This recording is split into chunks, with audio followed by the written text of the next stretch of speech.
even then, even though we live about maybe 6 kilometers apart, it took us a year and a half to get them together. And when we did, it was magical. They both have neurotypical siblings who were going out, starting to become teenagers, going out to parties, movies, and they were at home. And at least we both could tell, Monisha and me, that they would have started feeling left out and wondering why they did not have the life that their sisters had.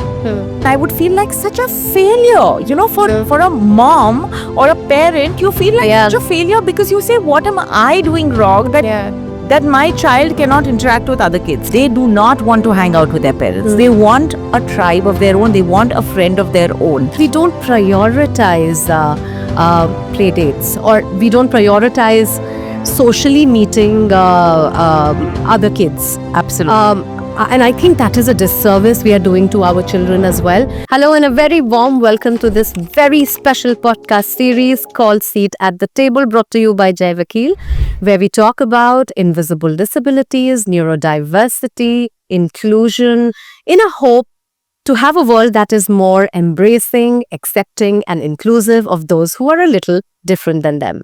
And today I have with me an author, a mother, an inclusion activist, an autism advocate, a parent counselor, and a very dear friend, Gopika Kapoor. Gopika, it's such an honor and privilege to have you here, talk to everybody. I don't even know where to start from because there are so many things that our viewers can learn from your journey. But we'll talk about your passion project, which is Buddy Up. So perhaps a little first about the journey of Buddy Up. What made you come up with the Buddy Up? Sure. So it's as much of an honor and as much of a privilege to talk to you.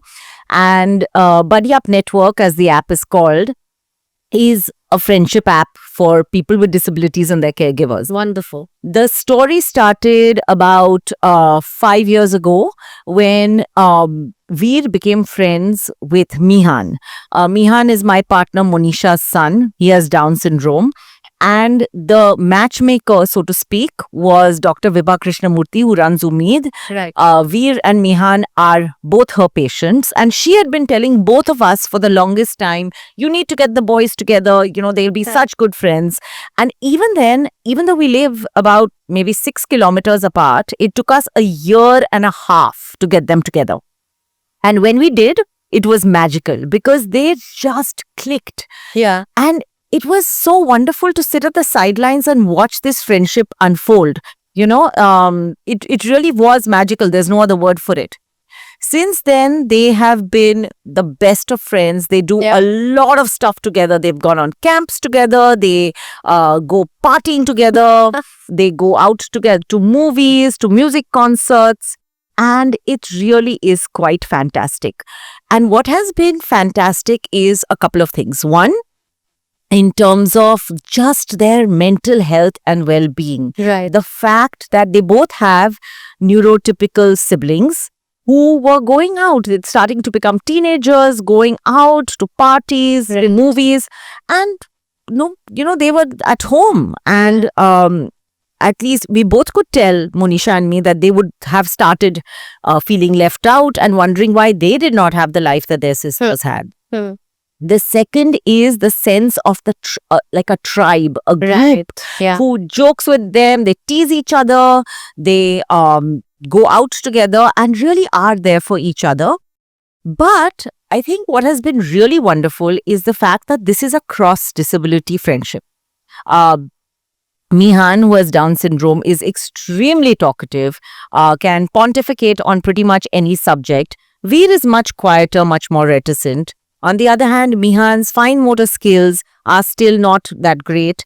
He is, in terms of independence, Veer is taking cabs here and there all over the city, is walking all over the city. Mihan is still, has learned how to cross roads with Veer. Veer has become much more talkative being around Mihan. And so it's been such a beautiful, cohesive friendship for them that we thought that everyone should have this. And we explored a couple of mediums. We said, should we do a Facebook group? Should we do a website? What should we do? Right. And we hit upon an app because everybody has Mobile phones. Everyone has smartphones. People download apps. And so that's how Buddy Up Network was born. Mm. You know, it gives me so much hope because my son, who's 15, he likes company of people, but I can still not imagine how he will be in a one-on-one relationship with a friend, right? And I think a lot of times it so happens that when they just hang out with other people and they are not engaging, you automatically assume that perhaps they are all right with not having friends around, right? Was there a time in your life that you also felt that? Because, you know, I sometimes feel scared about it as well. And sometimes I feel, what if people don't find interest in my child? Then who is my child's tribe? So were you also, did you also go through that phase? Of course I did. Hmm. For the longest time, I remember when Veer was younger, we were told to have structured play dates. Right. Okay, that's what all the therapists It's told so you. much stress. It was so stressful. I would, invite that child and they're in for 30 minutes. Yeah. And then you plan it. 5 minutes, hello. Huh. 20 minutes activity. 5 minutes snack, get out, bye-bye. Yeah. It was such a stressful thing for me that I would, because the child would come Yeah. in and would It felt like going for therapy, you know? it felt like going for an exam. Yeah. Forget about therapy. Yeah, session that has been It planned. was so stressful Yeah. that the kid would come in. Veer, who was extremely reticent at that time, would probably be playing on his own. That child might play on their own or else play with my daughter, Veer's twin sister Gayatri. And then the child would go home and I would feel like such a failure. For a mom or a parent, you feel like Yeah. such a failure because you say, what am I doing wrong Yeah. that my child cannot interact with other kids? And so, you know what? I gave up. I said, Yeah. it's fine. He'll figure it out. He's got his family. We're there. Yeah. But I realized as he grows older that, yes, of course, he's got his family, but we see around us so many older adults, Right. right? Or young people with disabilities who are hanging out with their parents. They do not want to hang out with their parents. They want a tribe of their own. They want a friend of their own. Right. And I think because of all that we've seen on Buddy Up, all the kind of connections that we have helped facilitate, Yeah. we've realized that everybody needs a friend and everybody can find somebody.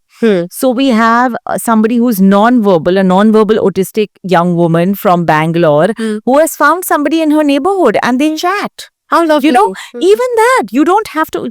It's great if you meet, but some people may not want to meet. And so we have enabled the option of online friendship only. Okay.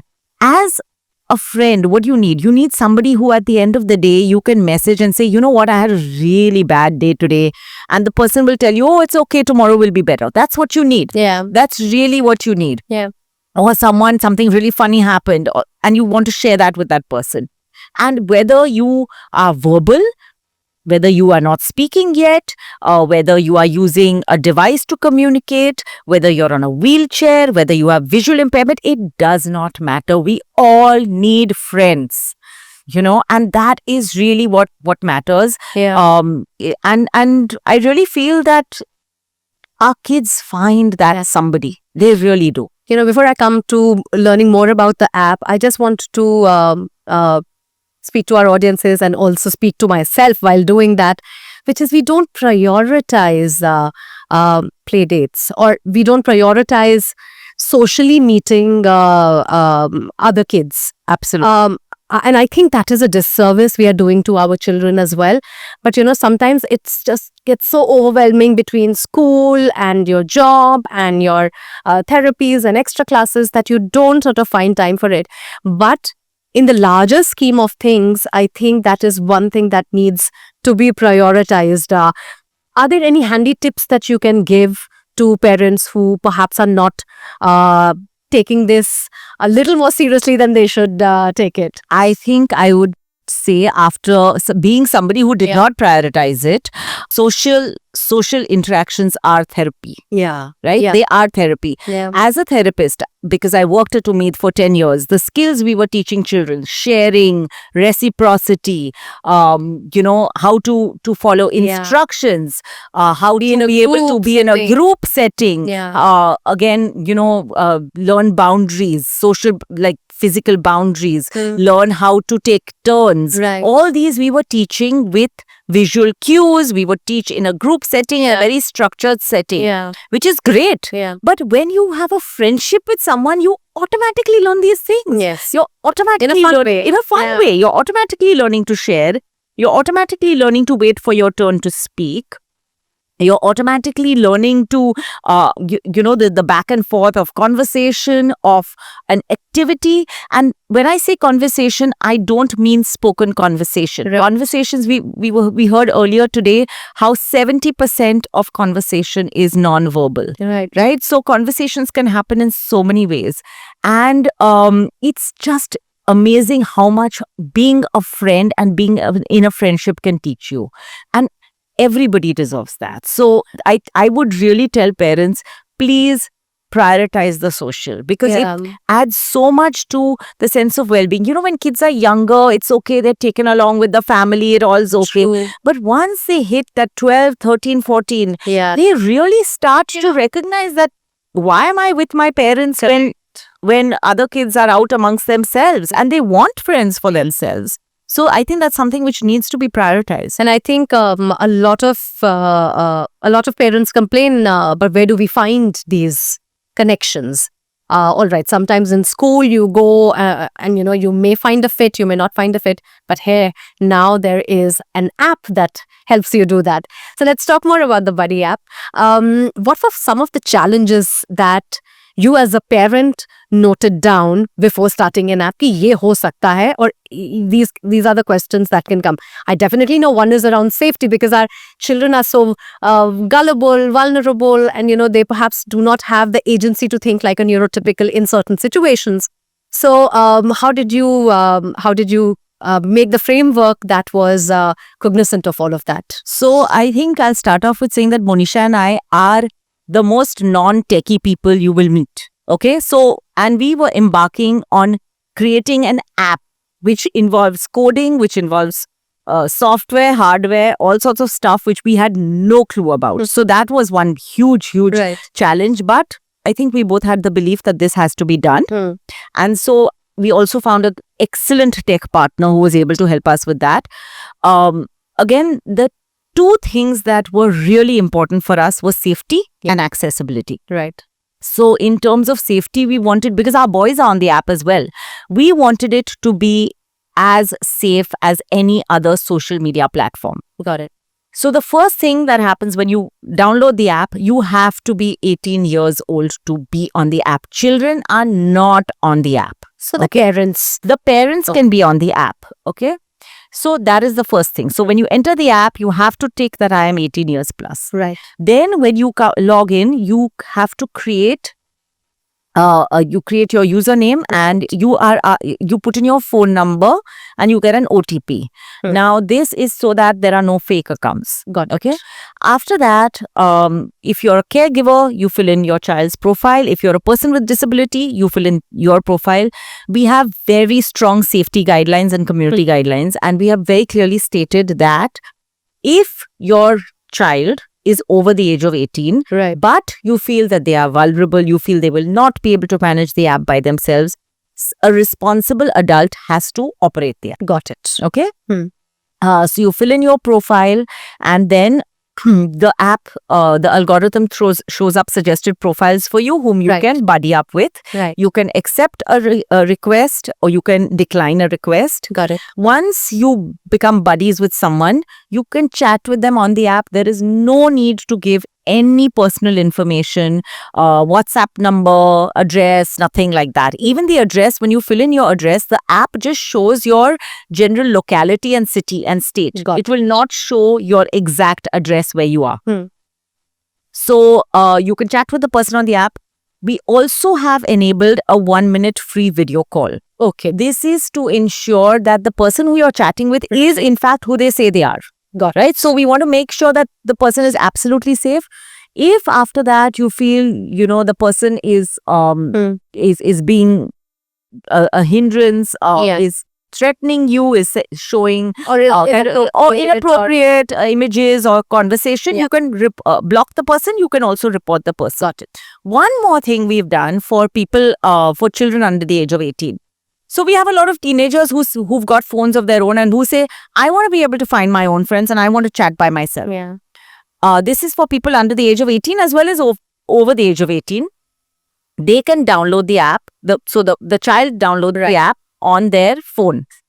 Using the same email address, the caregiver can download the app on their phone. Got it. And this we really urge, exactly. So we urge caregivers to have this conversation with their child and say, look, I'm just doing this to make sure you're safe. I'm not being a snoop.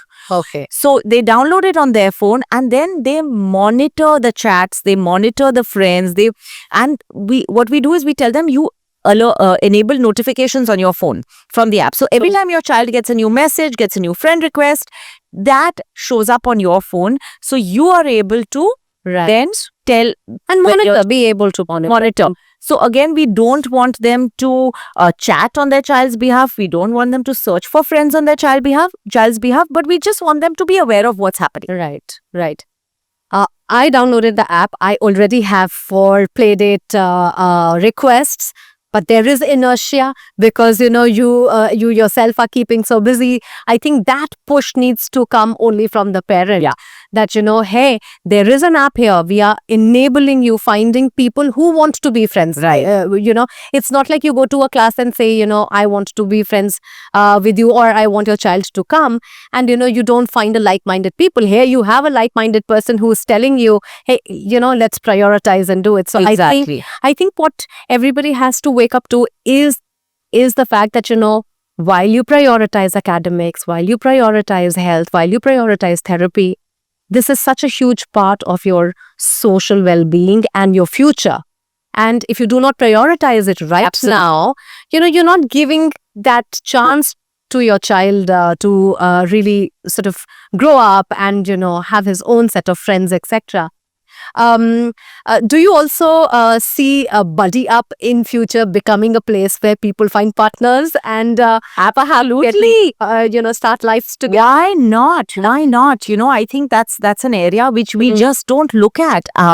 So interestingly, we have the maximum age group on our app is between 20 and 30. So we don't have access to the chats, of course, because they're encrypted. Yeah. But the maximum age group is between 20 and 30 and it would be fantastic. Why not if they do, find life partners? We are interestingly looking to launch at some point of time a dating vertical. Oh, lovely. Yeah, because the thing is we've spoken to so many people who have been on Tinder, Bumble, Hinge and all the other dating apps that are out there, and they say that the minute we reveal that we've got a disability, we're dropped. Yeah. Here is an app where you are coming as you are. Yeah. And honestly, while we have got the ability for people who do not have a disability to be on the app, we've allowed for that. I think the fact that two people have a certain lived experience, and are here because they want to be together, right? You might have friends without a disability and they would meet the person with a disability maybe once a month or whatever, whenever it is. But this is what we want for everybody is a day-to-day friendship. Yes. The person who you can call on a day-to-day basis, who you can text on a day-to-day basis, be with on a day-to-day basis. And so, yes, definitely dating is part of it. I think that would really be wonderful if we can facilitate connections. And I think there must be stuff happening on the app already, but we are looking to formally launch a dating vertical very soon.